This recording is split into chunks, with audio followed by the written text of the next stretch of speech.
नमस्कार दोस्तों, अगर आप बिहार की जीविका स्वयं सहायता समूह यानी एसएचजी की सदस्य हैं या आपके परिवार में कोई महिला जीविका से जुड़ी हुई है तो आज की यह जानकारी आपके लिए बहुत महत्वपूर्ण है। इन दिनों सोशल मीडिया पर यह खबर काफी वायरल हो रही है कि जीविका सुधा बिक्री केंद्र खोलने के लिए सरकार 60,000 की सहायता राशि दे रही है।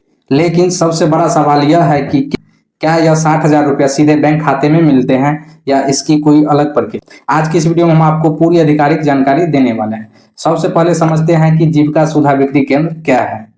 यह बिहार सरकार की ग्रामीण विकास विभाग, बिहार ग्रामीण आजीविका संवर्धन सोसाइटी यानी BRLPS और कॉम्फेंड यानी सुधा डेयरी की संयुक्त पहल है। इस योजना का उद्देश्य ग्रामीण क्षेत्रों की महिलाओं को स्वरोजगार उपलब्ध कराना है। यदि आपका चयन इस योजना में होता है तो आप अपने गांव या पंचायत में सुधा डेयरी का अधिकृत बिक्री केंद्र चला सकती है। यहाँ दूध, दही, पनीर, घी, मक्खन, लस्सी, छाछ और अन्य सुधा डेयरी उत्पादों की बिक्री की जाएगी। अब बात करते हैं सबसे महत्वपूर्ण सवाल की कि 60,000 कैसे मिलेगा।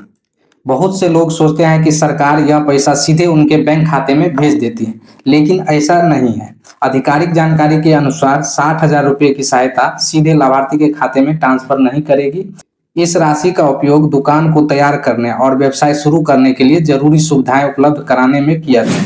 इसी सहायता से deep freezer, shop branding, electrical setup, counter, rack और अन्य आवश्यक सामानों की व्यवस्था की जाएगी। यानी सरकार आपको नगद पैसा नहीं देगी बल्कि व्यवसाय शुरू करने के लिए आवश्यक संसाधन उपलब्ध कराएगी ताकि आप बिना किसी परेशानी के अपना काम शुरू कर सके।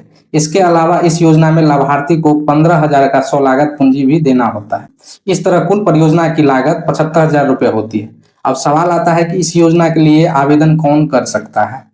यदि आप जीविका स्वयं सहायता समूह यानी एसएचजी की एक्टिव महिला सदस्य है, आपके पास कम से कम 70 वर्ग फीट की दुकान उपलब्ध है, दुकान में बिजली कनेक्शन है और आप व्यवसाय चलाने के लिए तैयार है, तो आप इस योजना के लिए आवेदन कर सकती है।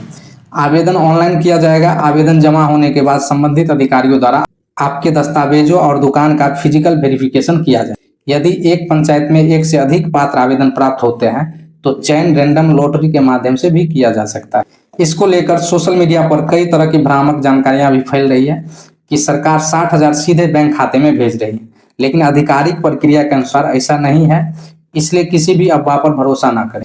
यदि आपको यह जानकारी उपयोगी लगी हो तो इस वीडियो को लाइक करें, अपने दोस्तों और खासकर जीविका समूह से जुड़ी महिलाओं के साथ जरूर शेयर करें और ऐसे ही सरकारी योजनाओं के सभी महत्वपूर्ण अपडेट के लिए हमारी वेबसाइट सरकारीबिहारी.com पर जरूर विजिट करें। धन्यवाद। मिलते हैं अगले